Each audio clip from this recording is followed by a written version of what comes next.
Goat. The GOAT. ఈ movie makers ఈ మూవీని ఈ గోట్ చేయాలనుకున్నారు. కానీ అది ఈ గోట్ అయ్యి.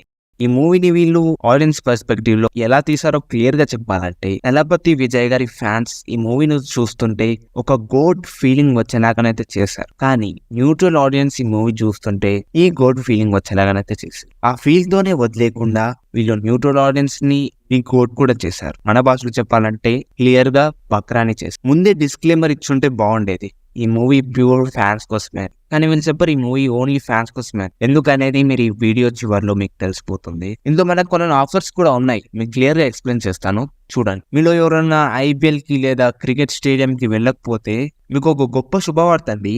మూవీకి వెళ్ళాక ఇక మీరు స్టేడియంలో ఉన్నట్టే ఉంటుంది. ఇంకా సింపుల్ గా చెప్పాలంటే మీరు హోమ్ టూర్ చూస్తుంటారు, ఫ్రిడ్జ్ టూర్ చూస్తుంటారు. కానీ పూర్తిగా ఏకంగా మీకోసం హై క్వాలిటీలో 40 minutes క్రికెట్ స్టేడియం టూర్ అయితే ఈ మూవీలో ఉంది. ఇంకా ఆఫర్ ఏంటంటే ఇందులో ఐపీఎల్ మ్యాచ్ ని కూడా చూపిస్తారు. కానీ దానికోసం వెయిట్ చేయాలి. స్టేడియం టూర్ క్లైమాక్స్ లో వస్తుంది కాబట్టి క్లైమాక్స్ వరకు వెయిట్ చేయాలి. ఆ కళాఖండాన్ని మనం తట్టుకోవచ్చు. ఈ గోట్ మూవీ తెలుగు డబ్బింగ్ లో తమిళ పదాలు కూడా వాడారు. అది మనకు అర్థం కాదు, కానీ మనం అర్థం చేసుకోవాల్సిందే. దాన్ని తెలుగు డబ్బింగ్ అంటారు, కానీ అది తెలుగు డబ్బింగ్ కాదు. ఇందులో ఉన్న యాక్షన్ సీక్వెన్సెస్ కంటే సరిపోదా శనివారంలో చూపించిన ఆ కొద్దిపాటి యాక్షన్ సీక్వెన్సెస్ నెక్స్ట్ లెవెల్. ఇందులో చేజ్ సీన్స్ తప్ప మిగతా యాక్షన్ సీక్వెన్సెస్ చూస్తుంటే మనం అవుతాం ది గోట్. యాక్షనే బాగాలేదంటే దాంట్లో వీళ్ళు ఆ యాక్షన్ లోని విఎఫ్ఎక్స్ లో కూడా లోపాలే ఉన్నాయి. ఇంకా ఇందులో ట్విస్ట్ ఉంటుంది, రియల్ గా ట్విస్ట్ ఉంటుంది, కానీ అది ట్విస్ట్ కాదు, కానీ అదే ట్విస్ట్. ఆ ట్విస్ట్ సినిమాలో ట్విస్ట్ కాదని తెలిసినప్పుడు మనం అవుతాం ది గోట్. ఇందులో సాంగ్స్ అవి ఎప్పుడు రావాలో అప్పుడు రావు, వాటికి నచ్చినప్పుడు వాటికి కావాల్సినప్పుడు వస్తాయి. లిటరల్ గా చెప్పాలంటే పీక్ లేదా పీక్ ఇమోషన్ సీన్ తర్వాత ఇమీడియట్ గా మాస్ సాంగ్ అయితే వేసారు.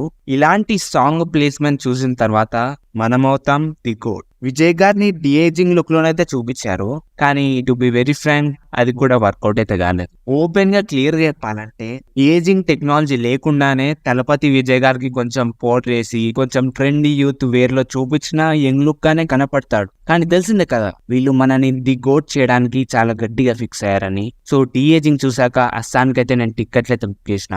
ఇంకా ఇందులో కొంచెం లైఫ్ లెసన్స్ కూడా నేను తెలుసుకున్నా. అంటే మీకు కాన్ఫిడెన్స్ పదానికి అర్థం తెలియకపోతే ఈ మూవీ పోస్ట్ క్రెడిట్ సీన్ చూసాక మీకే అర్థమవుతుంది. ఎలా అంటే ఇది ఒకటే కోట్ అనుకున్నా, కానీ రెండో కోట్ కూడా వస్తుందని తెలిసింది.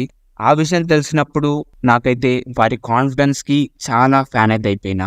మొత్తానికి పూర్తిగా మూవీ చూసిన తర్వాత మనం అవుతాం the GOAT except fans. This is fooling audience. మూవీకి కంటెంట్ కోసం వెళ్తే ఫ్యాన్స్ అనేసి ఎక్కువగా ఉంది. ఇందులో అక్కడక్కడ ఉన్న ఫ్యామిలీ ఎమోషన్స్, హేర్ సీన్స్, ట్విస్ట్లు, కొంచెం కామెడీ సీన్స్, ఇంకా ఎంటర్టైన్మెంట్, అది తప్ప మిగతా మూవీ అంతా ది గోట్ అనే చెప్తా. ఈ మూవీకి నేనిచ్చే రేటింగ్ 2.5/5. ఇంకొక విషయం, ఇది ఇండియన్ 2 అంటే రీసెంట్ గా రిలీజ్ అయిన భారతీయ 2 మూవీకి చాలా పెద్ద కాంపిటీషన్ అయితే ఇచ్చింది. కానీ ఆ కళాఖండం ముందు ఈ చిన్న కళాఖండం అంటే ఈ గోట్ ఓడిపోయిందని చెప్తా. మీరు నాకు ఒక చిన్న ఫేవర్ అయితే చేయండి. ఇలాంటి కళాఖండాలు ఫ్యూచర్ లో ఎన్ని వస్తాయో తెలియదు. ఇంతకు ముందు చాలా వచ్చాయి, తట్టుకున్నా. కానీ ఇప్పుడు తట్టుకున్నంత స్ట్రెంగ్త్ అయితే లేదు నాకు. నేను అలాంటి కళాఖండాలని తట్టుకొని మీకు జెన్యూన్ గా రివ్యూ ఇవ్వాలంటే మీరు చేసే సబ్స్క్రైబ్ ఇంకా లైక్ అనే సపోర్ట్ నాకు చాలా అవసరం. ఆ స్ట్రెంగ్త్ లేకపోతే నేను సినిమా ఎలా పూర్తిగా చూస్తానో నాకే తెలియదు. ప్లీజ్ ఆ సబ్స్క్రైబ్ ఇంకా లైక్ అనే స్ట్రెంగ్త్ అయితే నాకు ఇవ్వండి. So that's it guys. Wait ఇంకొక విషయం ఎప్పుడే తెలిసింది, నా ఫ్రెండ్ చెప్తుండు ఈ మూవీ బడ్జెట్ 400 crores ప్లస్ అంట.